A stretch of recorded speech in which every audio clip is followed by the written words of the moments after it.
Hello. അപ്പോൾ ഇന്നും നമ്മളൊരു ഫേസ് പാക്ക് ആയിട്ടാണ് വന്നിരിക്കുന്നത്.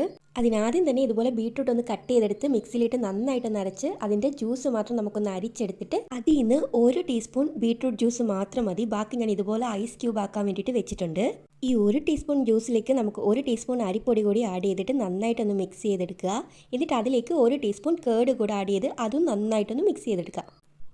ഇതാണ് കൺസിസ്റ്റൻസി. ഇതുപോലെ ഒന്ന് മിക്സ് ചെയ്തെടുക്കണം. എന്നിട്ട് നമുക്ക് ഫേസിലെല്ലാം നന്നായിട്ടൊന്ന് അപ്ലൈ ചെയ്ത് കൊടുക്കുക.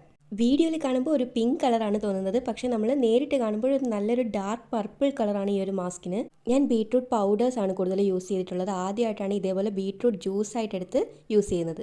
പൗഡറായിട്ട് എടുക്കുന്ന വേറെ ഒന്നും കൊണ്ടല്ല, എനിക്ക് നല്ല മടിയായി ഇതുപോലുള്ള കാര്യങ്ങളൊക്കെ ചെയ്യാൻ വേണ്ടിയിട്ട്. പക്ഷേ ഇപ്പോൾ കുറച്ച് നാളായിട്ട് ഫേസിൽ നല്ല പിമ്പിൾസും ആ ഒരു ഡൾനെസ്സും ഒക്കെ വന്നു തുടങ്ങിയപ്പോൾ നമുക്ക് കുറച്ചുകൂടെ നാച്ചുറൽ ആകാമെന്ന് വിചാരിച്ചിട്ടാണ് ഇപ്പോൾ എല്ലാം ഇതേപോലെ നാച്ചുറലായിട്ട് ട്രൈ ചെയ്ത് നോക്കുന്നത്. മാറ്റി വെച്ചിരിക്കുന്ന ഐസ് ക്യൂബ്സിൻ്റേത് ഞാൻ വേറൊരു വീഡിയോ ആയിട്ട് ചെയ്യാം. ഒരു 15 മിനിറ്റ് കഴിഞ്ഞപ്പോൾ പാക്കെല്ലാം ഒന്ന് ഉണങ്ങി വന്നിട്ടുണ്ട്. ഇനി നമുക്കിതൊന്ന് വാഷ് ചെയ്തിട്ട് വരാവേ. റിസൾട്ട് ഞാൻ പറയേണ്ട കാര്യം പോലുമില്ല, കാരണം റിസൾട്ട് അത്രയ്ക്ക് വിസിബിൾ ആണ്. നല്ല രീതിയിൽ സ്കിന്ന് ബ്രൈറ്റ് ആയിട്ടുണ്ട്. നല്ലൊരു മാറ്റം തന്നെ വന്നിട്ടുണ്ട്.